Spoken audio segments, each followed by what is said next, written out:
শায়েখ আসতেছেন, খুবই অল্প সময়ে চলে আসবেন। রশিদ আহমদ গাঙ্গুহি রহমতুল্লাহ আলের জমানায় ব্রিটিশ সরকারের কাছে ভুল ইনফরমেশন গেল। রশিদ আহমদ গাঙ্গুহির দরবারে বিদ্রোহীদের প্রশিক্ষণ দেওয়া হয়, ব্রিটিশ সরকার একজন হিন্দু গোয়েন্দা পাঠায়া দিল, রশিদ আহমদ গাঙ্গুহির দরবারে নাকি বিদ্রোহীদের প্রশিক্ষণ দেওয়া হয়, যাও একটু তদন্ত করে দেখে আসো। হিন্দু গোয়েন্দা আসলো, 1 সপ্তাহ পর্যন্ত তদন্ত করলো, বিদ্রোহী প্রশিক্ষণের কোনো নামগন্ধ পায় না, শুধু জিকিরের আওয়াজ।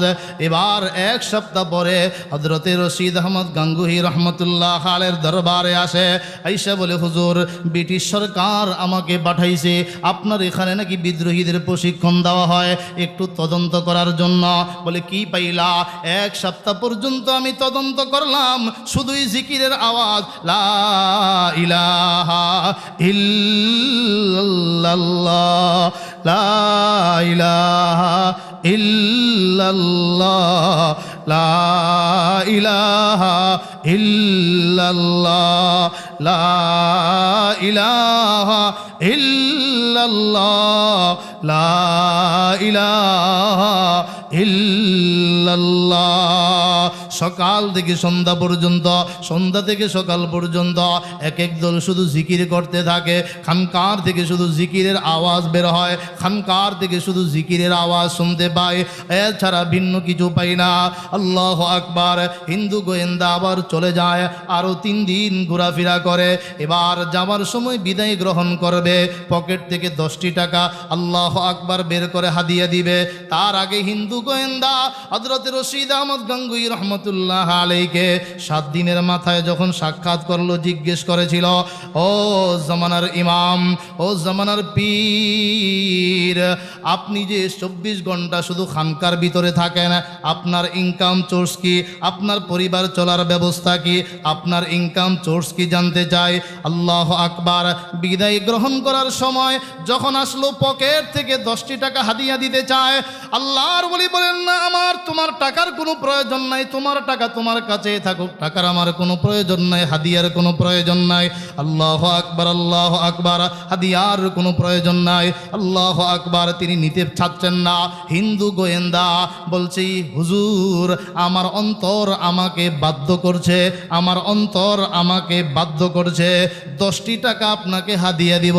তৎকালীন জামানার 10 টাকা বাজারে গেলে গরুর গোস্ত, চাউলের বস্তা সহ আরও হাজার হাজার বাজার কেনার পরেও পয়সা আরও পকেটে থেকে যাবে। আল্লাহু আকবার, আল্লাহু আকবার। হিন্দু গোয়েন্দা যখন জোর করে 10টি টাকা পকেটে ঢোকায় দেয়, আল্লাহর ওলি হযরতে রশিদ আহমদ গাঙ্গুহি রহমতুল্লাহ আলাইহি বলেন, কিছুদিন আগে তুমি আমাকে প্রশ্ন করলা আমার ইনকাম সোর্স কি? আমি বললাম তাওয়াক্কুল। তোমার বুঝে আসে না তাওয়াক্কুল কি জিনিস? এর নাম হলো তাওয়াক্কুল। তোমার পকেট থেকে 10টি টাকা আসবে, আমার কোনো ভরসা ছিল না, আমার কোনো চাওয়া পাওয়া ছিল না, আমি নিতেও চাই না, জোর করে তুমি আমাকে 10টি টাকা হাদিয়া দিলা। চাওয়া ছাড়া আল্লাহ তাআলা ব্যবস্থা করে দেন। আমার ভরসা আল্লাহর উপরে, আমার ইনকাম সোর্স হলো তাওয়াক্কুল, কারণ আমি সব সময় আমার আল্লাহর উপরে ভরসা করি। আব্দুল্লাহ যুল বিজাদাইন, আল্লাহু আকবার, আল্লাহু আকবার। ছোটবেলায় তার বাবা মৃত্যুবরণ করেছেন। বাবার ইন্তেকালের পর তার চাচা মাকে বিয়ে করে ঘর সংসার করছে, তাদের দেখাশোনা করছেন। এভাবেই তাদের দিন রাত অতিবাহিত হচ্ছে। চাচা তাদের সংসারের দেখাশোনা করেন, সন্তানদের খোঁজখবর নেন। আল্লাহু আকবার, আল্লাহু আকবার বলেন। বন্ধুদের সঙ্গে একদিন মদিনাতুল মুনাওয়ারায় আল্লাহর নবীর দরবারে হাজির হয়ে যায়। ভাগ্যটা খুলে যায়। নবীজি তাকে কালিমার দাওয়াত দিলে সঙ্গে সঙ্গে আব্দুল্লাহ কালিমা পড়ে মুসলমান হয়ে যায়। চাচা এই কথা যখন জানতে পারলো, ডাক দিয়ে বলে, ভাতিজা, আমার ঘরে থাকো, সব ভরণ পোষণ আমি তোমার জিম্মাদার। বাপ দাদার ধর্ম ছাড়বা, আমার ধর্ম ছাড়বা, মুহাম্মদের ধর্ম কবুল করবা। একটু কি আমার সঙ্গে পরামর্শের প্রয়োজন মনে করলা না? এখনো সময় আছে। শান্তি যদি পেতে চাও, ঘরে যদি থাকতে চাও, সম্পদ যদি পেতে চাও, মুহাম্মদের ধর্ম ছেড়ে দাও। আব্দুল্লাহ দুল বিজাদাইন বলেন, না চাচা, আমি স্বেচ্ছায় কালিমা পড়ে মুসলমান হয়েছি, আমি স্বেচ্ছায় কালিমা পড়ে মুসলমান হয়েছি। আল্লাহর নবী কাউকে জোর করে মুসলমান বানান নাই, আল্লাহর নবী কাউকে বাধ্য করে নাই ইসলামের দিকে। যারাই মুসলমান হয়েছে নবীজির আদর্শ দেখে মুসলমান হয়েছে, ঠিক না বেঠিক? জোরে এখন আদর্শ দেখে মুসলমান হয়েছে। दुर्फिशानी ने तेरे कतरू को दरिया कर दिया, दिल को रोशन कर दिया, आँखों को बीना कर दिया, दिल को रोशन कर दिया, आँखों को बीना कर दिया। खुद न थे जो राग़फर गैरों के हादी बन गई, खुद न थे जो राग़फर गैरों के हादी बन गई। क्या नज़र थी जिसने मर्दों को मसीहा कर दिया, क्या नज़र थी जिसने मर्दों को मसीहा कर दिया। करीम सजाया जमील शियम नबीउल बराया शफीउल उमाम, इमाम रसूल पेशवाए सबील, अमीन खुदा महबत जिब्राइल, शफीउल वरा खाजाए बासो नशर, इमामुल हुदा सदर दीवान हशर। नबीजिर अखलाक আল্লাহ পাক রব্বুল আলামিন কোরআনে কারীমে কোন নবীকে এত সুন্দর সার্টিফিকেট দেন নাই। আল্লাহ তাআলা মুহাম্মদুর রাসূলুল্লাহকে যেমন চারিত্রিক সার্টিফিকেট দিয়েছেন, আল্লাহ বলেন ইন্নাকা লাআলা খুলুকিন আযীম। পয়গম্বর আপনি চরিত্রের সর্বোচ্চ শিখরে আছেন, আপনি মহা চরিত্রের গুণে আদিষ্ঠিত। একমাত্র আল্লাহর নবীকে সার্টিফিকেট দিয়েছেন। ওই নবীর আখলাক দেখে, ওই নবীর চরিত্র দেখে হাজার হাজার লক্ষ মানুষ কালিমা পড়ে মুসলমান হয়ে যায়। চাচা আব্দুল্লাহর উপরে নির্যাতন শুরু করে দিল। ভাতিজা আমার কথা শুনবা না, আমার ঘরে থাকতে পারবা না, এখান থেকে তোমাকে বের করে দেওয়া হবে, সম্পদ থেকে তোমাকে ত্যায্য করে দেওয়া হবে। মারধর শুরু করলেন, মারতে মারতে দেহটা ক্ষতবিক্ষত করে ফেললেন। আব্দুল্লাহ ডেকে বলে, চাচা আপনি আমাকে মারতে পারেন, আপনি আমাকে মেরেই ফেলতে পারেন, আমি আমার জীবন আপনার কাছে সুপর্দ করে দিতে রাজি, কিন্তু আমার ঈমান আমি আপনার কাছে দিতে রাজি না। সুবহান আল্লাহু আকবার। মারতে মারতে তাকে ঘর থেকে বের করে দেয়। আব্দুল্লাহ মার খায় কালিমা পড়ার কারণে। আমরা কালিমা পড়ার কারণে মার খাই না, চেয়ার দখল করার জন্য মার খাই, ঠিক না বেঠিক? জোরে খান। আব্দুল্লাহ ইসলাম কবুল করার কারণে মার খাচ্ছেন। আব্দুল্লাহর চাচা তাকে মারতে মারতে ঘর থেকে বের করে দেয়। আল্লাহু আকবার। আব্দুল্লাহ যখন চলে যায় ডাক দিয়ে বলেন, ভাতিজা দাঁড়াও, তোমার পরনের কাপড়টাও আমার টাকার কেনা, খুলে রেখে দিল, লুঙ্গিটাও আমার টাকার কেনা, খুলে রেখে দিল। পিছন থেকে মা ডাক দিয়ে বলে, সন্তান তোমার চাচার সামনে আমার কোনো কথা বলার ক্ষমতা নাই, কোথায় যাইবা জানি না, উলঙ্গ অবস্থায় কেন আমার গায়ের চাদর আমি তোমাকে দিয়ে দিলাম। মার চাদরটা পেয়ে চাদরটাকে দুই টুকরা করে, এক টুকরা দ্বারায় সতর ঢাকলেন, আর এক টুকরা দ্বারায় পেট ঢাকলেন। এই জন্য তাকে বলে দুই চাদরওয়ালা আব্দুল্লাহ, আব্দুল্লাহ দুল বিজাদাইন। আল্লাহু আকবার, আল্লাহু আকবার। এইভাবে আল্লাহর নবীর দরবারে যখন চলে যায়, চোখের পানি। আল্লাহর নবী বললেন, আব্দুল্লাহ তোমার তো বাবা নাই, চোখে পানি কেন? আল্লাহর নবীর সামনে যখন আব্দুল্লাহ পুরা ঘটনা ব্যক্ত করলেন, নবী চোখের পানি ছেড়ে দিয়ে কিছুক্ষণ কাঁদলেন। এরপরে আল্লাহর নবী বলেন, আমি নবী এতিম, আমি নবী এতিম, আব্দুল্লাহ তুমিও এতিম। চিন্তা করো না, আজ থেকে আমি তোমার বাবা হয়ে গেলাম, আজ থেকে আমি তোমার জিম্মাদার হয়ে গেলাম। আসহাবে সুফফা নামক মাদ্রাসায় থাকবা, এখানে কোরআন হাদিস পড়ো, এখানে ইসলাম চর্চা করো। আল্লাহু আকবার, আল্লাহু আকবার। আল্লাহর পক্ষ থেকে যা পাইবা তা ভোগ করো, যে কোনো প্রয়োজন আমাকে জানাবা। আল্লাহু আকবার, আল্লাহু আকবার। ইতিমদের বন্ধু আল্লাহর নবী সরকারে দো আলম, ইতিমদের আশ্রয় দেওয়ার মানুষের অভাব, নেতা হয় ক্ষমতা যায়, ইতিম থাকলে সম্পদ আত্মসাৎ করে, ইতিমদের সম্পদগুলো আত্মসাৎ করে। দুনিয়ার মাঝে একমাত্র একমাত্র কওমি মাদ্রাসা ইয়েতিম সন্তানদেরকে আশ্রয়ের উত্তম জায়গা, ঠিক কিনা? অসংখ্য অগণিত মিরপুর দারুল উলুমে ইয়েতিম ছাত্র আছে, মিরপুর আল্লাহু আকবার দারুল ফালায় অসংখ্য ইয়েতিম ছাত্র আছে। ওই ইয়েতিম ছাত্রদের আশ্রয় দেওয়া হয় কওমি মাদ্রাসায়। শিক্ষকগণ কষ্ট করেন, আপনাদেরকে মাঝে মাঝে কষ্ট দেন, কিন্তু সন্তানদেরকে বের করেন না। বাবা তুমি পড়ো, কোরআন পড়ো, হাদিস পড়ো, আল্লাহু আকবার, ইমাম হও, মুয়াজ্জিন হও, আলেম হও, মুফতি হও, মুহাদ্দিস হও, নবীজির ওয়ারিস হও। আল্লাহু আকবার, আল্লাহু আকবার। আব্দুল্লাহ দুল বিজাদাইন আসহাবে সুফা নামক মাদ্রাসা এখানে থাকছেন। আল্লাহর নবী তার দেখাশোনা করছেন। বেশ কিছুদিন পরে আল্লাহু আকবার নবীজি কোনো এক যুদ্ধের ময়দানে রওনা দিবেন।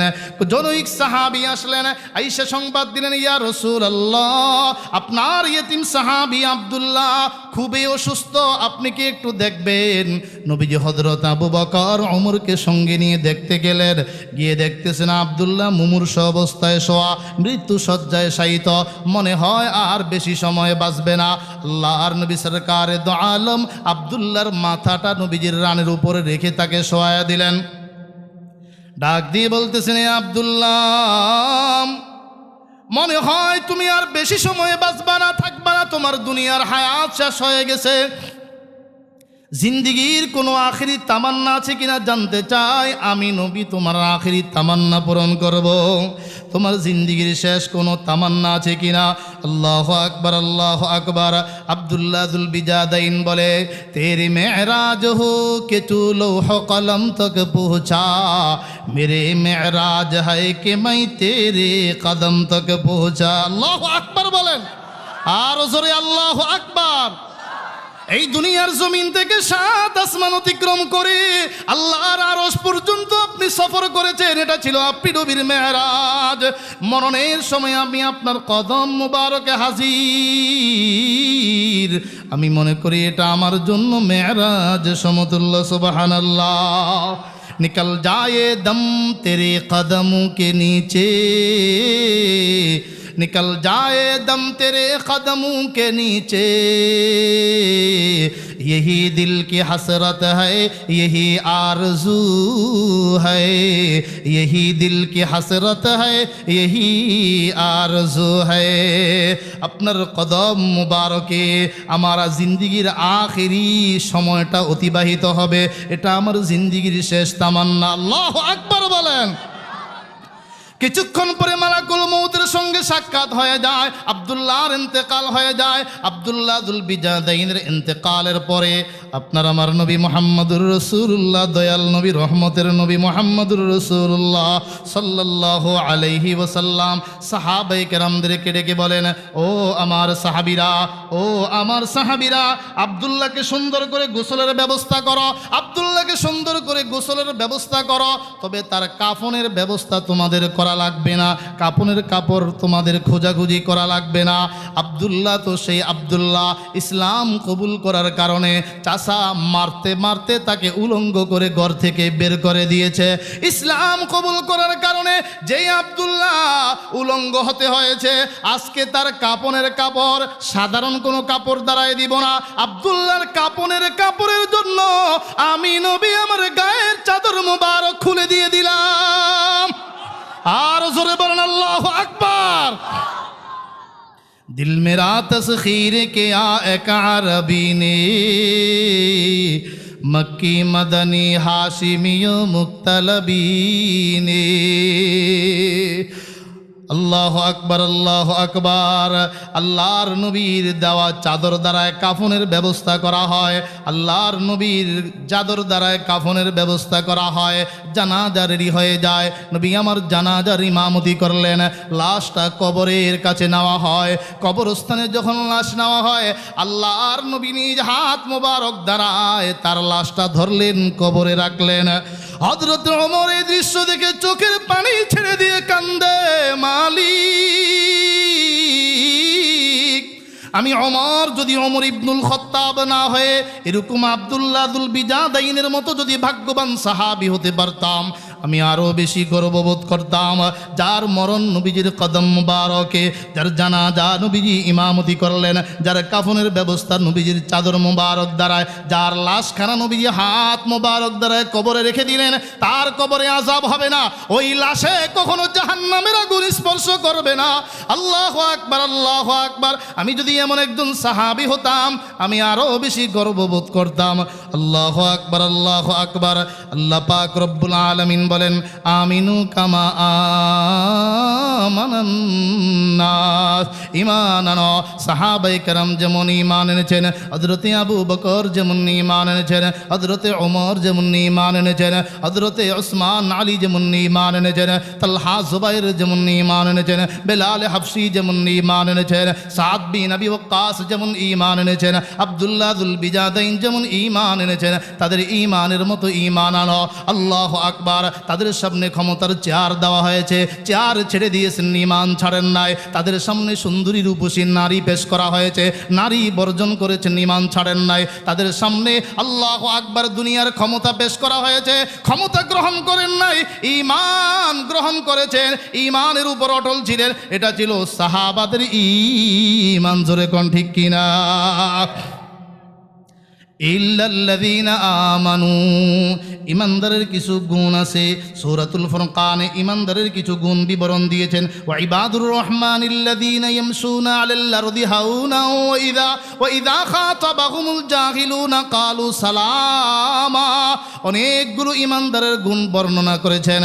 قد أفلح المؤمنون الذين هم في صلاتهم خاشعون। সূরাতুল মুমিনুনের শুরু থেকে অনেকগুলো গুণাগুণ বর্ণনা করেছেন। ইন্নামাল মুমিনুনা আল্লাযীনা ইযা যুকিরাল্লাহ ওয়াজিলাত কুলুবুহুম ওয়া ইযা তুলিয়াত আলাইহিম আয়াতুহু যাদাতুহুম ঈমানা ওয়া আলা রাব্বিহিম ইয়াতাওয়াক্কালুন। সূরা আনফাল 2 নং আয়াত থেকে ইমানদারের 5টা গুণ বিবরণ দিয়েছেন। আল্লাহু আকবার। অতি সংক্ষিপ্ত আকারে পেশ করব। আল্লাহ পাক রব্বুল আলামিন বলেন, ইন্নামাল মুমিনুনা আল্লাযীনা ইযা যুকিরাল্লাহ। ইমানদারের গুণ 1 নাম্বার, যখন তার সামনে আল্লাহর আলোচনা করা হয়, তার অন্তরে ভয় সৃষ্টি হয়, ভয় সৃষ্টি হয়, অন্তর প্রকম্পিত হয়ে যায়। আল্লাহর ভয়ে গুনাহ ছেড়ে দেয়, আল্লাহর ভয়ে ইসলামের বিরুদ্ধে কথা বলে না, আল্লাহর ভয়ে মাদ্রাসার বিরুদ্ধে কথা বলে না, আল্লাহর ভয়ে আলেম উলামাদের বিরুদ্ধে কথা বলে না। জোরে বলেন ঠিক কিনা? وَإِذَا تُلِيَتْ عَلَيْهِمْ آيَاتُهُ زَادَتْهُمْ إِيمَانًا وَإِذَا تُلِيَتْ عَلَيْهِمْ آيَاتُهُ زَادَتْهُمْ إِيمَانًا। যখন ঈমানওয়ালার সামনে আল্লাহর কোরআনের আয়াত তেলাওয়াত করা হয়, আল্লাহর কোরআনের তাফসীর করা হয়, আল্লাহর কোরআনের ওয়াজ করা হয়, ঈমানদারের ঈমান আরো বেড়ে যায়। জোরে বলেন ঠিক কিনা? জামিয়া ইসলামিয়া দারুল ফালার মাহফিল আপনার আমার ঈমান বাড়ানোর জন্য এটা একটা মজমা জলসা। জোরে বলেন ঠিক কিনা? মাহফিলে আসলে ঈমান বাড়ায় কে? বলেন বলেন, আওয়াজ দেন, কে? ঈমান বাড়ার একটা মজমা। আল্লাহু আকবার। আল্লাহর ওলিদের সোহবতে আসলে ঈমান বাড়ে, আল্লাহ ওয়ালাদের সোহবতে আসলে ঈমান বাড়ে, আল্লাহ ওয়ালাদের মজলিসে আসলে ঈমান বাড়ে। আল্লাহু আকবার, আল্লাহু আকবার। আল্লামা ইকবাল রহমতুল্লাহ আলাইহি বলেন, এক জামানা সোহবতে বা আউলিয়া, এক জামানা সোহবতে বা আউলিয়া, বেহতর সদ সালাত আতে বেরিয়া। আল্লামা ইকবাল রহমতুল্লাহ আলাইহি বলেন, আল্লাহর ওলিদের মজলিসে কিছু সময় দাও, আল্লাহ ওয়ালাদের মজলিসে কিছু সময় ব্যয় করো, শত শত বৎসর অহংকার মুক্ত বন্দিগির সওয়াব আল্লাহ তাআলা তোমার আমলনামায় লিপিবদ্ধ করে দিবেন। 10 বার হজ করলেন, গ্যারান্টি দিতে পারবে না আমার ভিতরে কোনো অহংকারী ছিল না। আমি তাওয়াফ করেছি, মানুষ তাকায় তাকায় দেখছে, হতে পারে আমি মানুষকে দেখানোর জন্য তাওয়াফ করেছি। আমি হজ করেছি, হাজি সাহেব নামটা না লিখলে মনটা বেজার হয়ে যায়, তাও না, তবে হাজি সাহেব লিখলে মনটা খুশি হয়। মানুষ তোমাকে হাজি সাহেব বলবে, সেজন্য হজ করলা। তোমার হজের ভিতরে রিয়া অহংকার আছে, তোমার নামাজের মাঝে রিয়া অহংকার আছে, তোমার দান খায়রাতের মাঝে রিয়া অহংকার থাকতে পারে। আল্লাহর ওলি বলেন, এক জামানা সোহবতে বা আউলিয়া বেহতের আসাদ সালাত আতে বেরিয়া। অলিদের মজলিসে কিছু সময় দাও, অলিদের মজলিসে কিছু সময় দাও। আল্লাহু আকবার। আল্লাহ ওয়ালাদের মজলিসে যদি কিছু সময় দিতে পারো, শত শত বছর অহংকার মুক্ত বন্দিগির চাইতেও বেশি সওয়াব। দেওয়ার মালিক কে? জোরে বলেন কে? মুফতি আজম মুফতি শফি রহমতুল্লাহ আলাই আল্লামা ইকবালের এই কবিতাটা হযরতে থানভী রহমতুল্লাহ আলাইহির দরবারে পেশ করেছেন। ও জামানার পীর, ও আমার শায়েখ আল্লামা ইকবাল একজন কবি। কবিগণ মাঝে মাঝে কিছু বাড়ায়া ছাড়ায়া কথা বলে, এটাও কি কোনো বাড়তি কথা বলল কিনা আমার বুঝে আসে না। অলিদের মজলিসে কিছু সময় দিলে কেন শত শত বছর অহংকার মুক্ত বন্দিগির চাইতে বেশি সওয়াব হয় বুঝে আসে না। হযরত থানভী রহমতুল্লাহ আলাইহি বলেন, কবিতাটা পড়ো। হযরতে মুফতি শফি রহমতুল্লাহ আলাইহি কবিতাটা পড়ে শোনাইলেন। আল্লাহু আকবার, আল্লাহু আকবার। হযরতে থানভী রহমতুল্লাহ আলাইহি বলেন, তাইলে আমি একটু এবার পড়ি। তিনি একটু নাড়াচাড়া দিয়ে পরিবর্তন করে পড়লেন, এক জামানা সোহবতে বা আউলিয়া, এক জামানা সোহবতে বা আউলিয়া বেহতের লাখ সালাত আতে বেরিয়া। মুফতি শফি আল্লামা ইকবাল বলেছেন, ওলিদের মজলিসে যদি কিছু সময় ব্যয় করা হয়, শত শত বছর অহংকার মুক্ত বন্দিগির চাইতেও বেশি সওয়াব। এটা তোমার বুঝতে কষ্ট হয়, আমি থানভী বলতে পারি, ওলিদের মজলিসে কিছু সময় ব্যয় করা শত শত বছর নয়, হাজার হাজার বছর নয়, লক্ষ লক্ষ বছর অহংকার মুক্ত বন্দিগির চাইতেও বেশি উত্তম। জোরে কোন সুবহানাল্লাহ। কারণ হুম লা ইয়াসকা জালিসুহুম, আল্লাহ ওয়ালাদের মজলিসে যারা সময় দিবে তাদের এই বসাটা বিফলে যাবে না, তারা বদবক্ত হবে না, অবশ্যই তারা সফল কাম কারা, সফলতায় থাকে কারা? যারা কালিমা নিয়ে মৃত্যুবরণ করে, ঈমান নিয়ে মৃত্যুবরণ করে।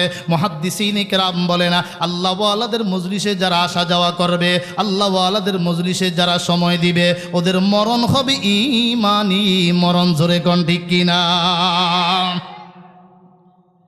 ইন্নাল্লাযীনা আমানু ইন্নামাল মুমিনুনা আল্লাযীনা ইযা যুকিরাল্লাহু ওয়াজিলাত কুলুবুহুম ওয়া ইযা তুলিয়াত আলাইহিম আয়াতুহু যাদাতুহুম ঈমানা ওয়া আলা রাব্বিহিম ইয়াতাওয়াক্কালুন।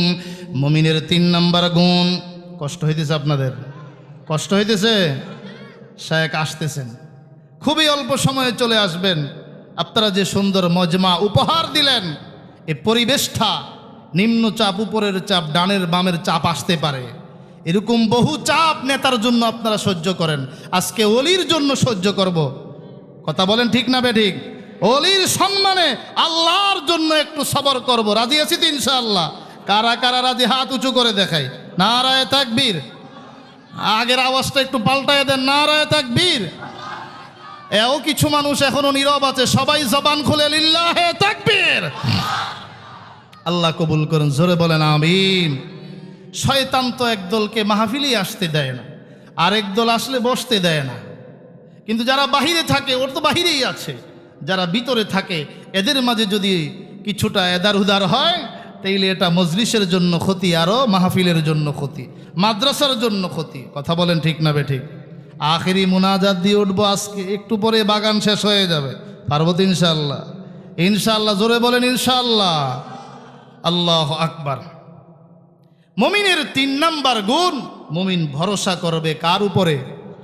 জোরে জোরে কার উপরে? প্রত্যেকের মাথায় একটা পেরেশানি, আমার সন্তানের কি হবে? আমি আজ মারা গেলে বিবির কি হবে? বিবিও বলে তুমি যেও না, তুমি মারা গেলে আমার কি হবে? সন্তান বলে বাবা বের হয়েও না, তুমি মারা গেলে আমাদের কি হবে? বাবার উপরে ভরসা করে, অমুক তমুকের উপরে ভরসা। এটা একটা মাধ্যম, বাবা মা ছাড়াও আল্লাহ খাওয়াইতে পারেন।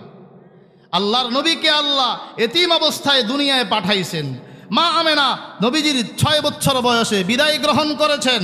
দাদা আব্দুল মুত্তালিব 8 বছর বয়সে বিদায় গ্রহণ করেছেন। আল্লাহ এতিমদেরকে লালন পালন করেন। যার না মা নাই, বাবা নাই, যার কোনো ভাই নাই, তাকেও খাওয়ান আল্লাহ, যার আছে তাকেও খাওয়ান কে? তো মুসলমান ভরসা করব কার উপরে? জোরে বলেন, ভরসা করব কার উপরে? চাকরি আমাকে খাবার দিবে না, ব্যবসা আমাকে খাবার দিবে না, রিজিক দিবে না। মুমিন ভরসা করবে আল্লাহর উপরে, মুমিন ভরসা করবে। মুমিনের ভরসা হবে সন্তানের ভবিষ্যৎ আল্লাহর উপরে ছেড়ে দেন, বিবির ভবিষ্যৎ আল্লাহর উপরে ছেড়ে দেন। আপনি আল্লাহর গোলামি করেন, 5 বেলা আল্লাহর মসজিদে গিয়ে কুদরতি কদমে সেজদা দেন। আল্লাহু আকবার। মাজারে নয়, বাজারে নয়, পীরের পায়ে নয়, সেজদা হবে আল্লাহর কুদরতি কদমে মসজিদে। সেজদা করব মুমিন একমাত্র কার জন্য? আরো জোরে বলেন কার জন্য? ওয়া আলা রাব্বিহিম ইয়াতাওয়াক্কালুন। আল্লাহর নবী বলেন, তোমরা যদি পুরাপুরি আল্লাহর উপরে তাওয়াক্কুল করো, ভরসা করো, যদি ভরসা করার মতো করতে পারো, আল্লাহ তাআলা আসমান জমিনের সকল বরকতের দরজাগুলো খুলে দিবেন। দোকানে বসবা বরকত, ব্যবসায় যাইবা বরকত, ক্ষেত খামারে বের হবা বরকত, শুধুই বরকত, শুধুই বরকত। আল্লাহু আকবার, আল্লাহু আকবার। হযরতে রশিদ আহমদ গাঙ্গুহি রহমতুল্লাহ আলাইহির জামানায় ব্রিটিশ সরকারের কাছে ভুল ইনফরমেশন গেল। রশিদ আহমদ গাঙ্গুহির দরবারে বিদ্রোহীদের প্রশিক্ষণ দেওয়া হয়, বিদ্রোহীদের প্রশিক্ষণ দেওয়া হয়। ব্রিটিশ সরকার একজন হিন্দু গোয়েন্দা পাঠায়া দিল রশিদ আহমদ গাঙ্গুহির দরবারে নাকি বিদ্রোহীদের প্রশিক্ষণ দেওয়া হয়, যাও একটু তদন্ত করে দেখে আসো। হিন্দু গোয়েন্দা আসলো, 1 সপ্তাহ পর্যন্ত তদন্ত করলো, বিদ্রোহী প্রশিক্ষণের কোনো নামগন্ধ পায় না, শুধু জিকিরের আওয়াজ। এবার 1 সপ্তাহ পরে হযরতে রশিদ আহমদ গাঙ্গুহি রহমতুল্লাহ আলাইহির দরবারে আসে, আইসা বলে, হুজুর, ব্রিটিশ সরকার আমাকে পাঠাইছে, আপনার এখানে নাকি বিদ্রোহীদের প্রশিক্ষণ দেওয়া হয়, একটু তদন্ত করার জন্য। বলে, কি পাইলা? 1 সপ্তাহ পর্যন্ত আমি তদন্ত করলাম, শুধুই জিকিরের আওয়াজ, লা ইলাহা ইল্লাল্লাহ, লা ইলাহা ইল্লাল্লাহ, লা ইলাহা ইল্লাল্লাহ, লা ইলাহা ইল্লাল্লাহ, লা ইলাহা ইল্লাল্লাহ। সকাল থেকে সন্ধ্যা পর্যন্ত, সন্ধ্যা থেকে সকাল পর্যন্ত এক এক দল শুধু জিকির করতে থাকে। খানকার থেকে শুধু জিকিরের আওয়াজ বের হয়, খানকার থেকে শুধু জিকিরের আওয়াজ শুনতে পাই, এছাড়া ভিন্ন কিছু পাই না। আল্লাহু আকবার। হিন্দু গোয়েন্দা আবার চলে যায়, আরও 3 দিন ঘোরাফেরা করে। এবার যাওয়ার সময় বিদায় গ্রহণ করবে, পকেট থেকে 10টি টাকা আল্লাহু আকবার বের করে হাদিয়া দিবে। তার আগে হিন্দু গোয়েন্দা হযরত রশিদ আহমদ গাঙ্গুহি রহমতুল্লাহ আলাইহিকে 7 দিনের মাথায় যখন সাক্ষাৎ করলো, জিজ্ঞেস করেছিল, ও জামানার ইমাম, ও জামানার পীর, আপনি যে 24 ঘন্টা শুধু খানকার ভিতরে থাকেন, আপনার ইনকাম সোর্স কি? আপনার পরিবার চলার ব্যবস্থা কি? আপনার ইনকাম সোর্স কি জানতে চাই। আল্লাহু আকবার। বিদায় গ্রহণ করার সময় যখন আসলো, পকেট থেকে 10টি টাকা হাদিয়া দিতে চায়। আল্লাহর ওলি বলেন, না, আমার তোমার টাকার কোনো প্রয়োজন নাই, তোমার টাকা তোমার কাছে থাকুক, টাকার আমার কোনো প্রয়োজন নাই, হাদিয়ার কোনো প্রয়োজন নাই। আল্লাহু আকবার, আল্লাহু আকবার। হাদিয়ার কোনো প্রয়োজন নাই। আল্লাহু আকবার। তিনি নিতে চাচ্ছেন না। হিন্দু গোয়েন্দা বলছে, হুজুর, আমার অন্তর আমাকে বাধ্য করছে, আমার অন্তর আমাকে বাধ্য করছে, 10টি টাকা আপনাকে হাদিয়া দিব। তৎকালীন জামানার 10 টাকা বাজারে গেলে গরুর গোস্ত, চাউলের বস্তা সহ আরও হাজার হাজার বাজার কেনার পরেও পয়সা আরও পকেটে থেকে যাবে। আল্লাহু আকবার, আল্লাহু আকবার। হিন্দু গোয়েন্দা যখন জোর করে 10টি টাকা পকেটে ঢোকা দেয়, আল্লাহর ওলি হযরতে রশিদ আহমদ গাঙ্গুহি রহমতুল্লাহ আলাইহি বলেন, কিছুক্ষণ আগে, কিছুদিন আগে তুমি আমাকে প্রশ্ন করলা আমার ইনকাম সোর্স কি? আমি বললাম তাওয়াক্কুল। তোমার বুঝে আসে না তাওয়াক্কুল কি জিনিস? এর নাম হলো তাওয়াক্কুল। তোমার পকেট থেকে 10টি টাকা আসবে, আমার কোনো ভরসা ছিল না, আমার কোনো চাওয়া পাওয়া ছিল না, আমি নিতেও চাই না, জোর করে তুমি আমাকে 10টি টাকা হাদিয়া দিলা। চাওয়া ছাড়া আল্লাহ তাআলা ব্যবস্থা করে দেন। আমার ভরসা আল্লাহর উপরে, আমার ইনকাম সোর্স হলো তাওয়াক্কুল, কারণ আমি সব সময় আমার আল্লাহর উপরে ভরসা করি। আলেম উলামাদেরকে গ্রেফতার করলো রমাদান মাসে সাহারির সময়, ইফতারের সময়। তখনই আমার বোঝাপড়া হয়ে গিয়েছে সময় শেষ। কথা ঠিক না বেঠিক? কারণ ইফতারের সময় দোয়া, রোজাদারের দোয়া ফেরত দেওয়া হয় না। ওই সরকারের কানে যে মেসেজটা দিয়েছে, সরকারের ক্ষতি করেছে, ভালো করে নাই। সাহারির সময় তাহাজ্জুদের দোয়া ফেরত দেওয়া হয় না, ইফতারের সময় রোজাদারের দোয়া ফেরত দেওয়া হয় না। মুসলমান ওলামায়ে কেরাম ইফতার খাবে, তুমি গ্রেফতার করে নিয়ে যাবে, আমার আল্লাহ তাকায় তাকায় দেখবেন। তোমার না 42 সাল পর্যন্ত 41 সাল পর্যন্ত স্বপ্ন, তুমি জানো না অল্প কয়েক বছরের মাথায় স্বপ্ন সব শেষ হয়ে যাবে। ঠিক না বেঠিক? জোরে বলেন। কোনো কারণ নাই, প্রধান কারণ হলো আলেম ওলামাদের অভিশাপ। আলেম ওলামাদের অভিশাপ। বুঝলে ভালো, না বুঝলে আরো ভালো। চোখ যখন বন্ধ হয়ে যাবে, রব্বানা আবসারনা ওয়া সামি'না ফারজি'না না'মাল সালিহান ইন্না মুকিনুন, তখন বলবো রব, ও মালিক, সচক্ষে দেখলাম, সব কিছু শুনলাম, ইয়াকিন করলাম, বিশ্বাস করলাম, এবার একটিবারের জন্য দুনিয়ায় যাবার সুযোগ দাও। আলেমদেরকে বন্ধু বানাবো, নবীদেরকে বন্ধু বানাবো, মসজিদের সাথে সম্পর্ক করব, মাদ্রাসার সাথে সম্পর্ক করব, ইয়েতিম গরিব বাচ্চাদের মেহমানদারি করব, দুনিয়ার দান্দা করব না, সুদ খাইব না, ঘুষ খাইব না, চাঁদাবাদি করব না, মা বাবার সঙ্গে বেয়াদবি করব না, মাদক ব্যবসায় জড়িত থাকব না, শরাব পান করব না, জুয়া খেলব না, তাস খেলব না, সম্পদ নষ্ট করব না। মালিক, একটিবারের জন্য দুনিয়ায় যাবার সুযোগ দাও।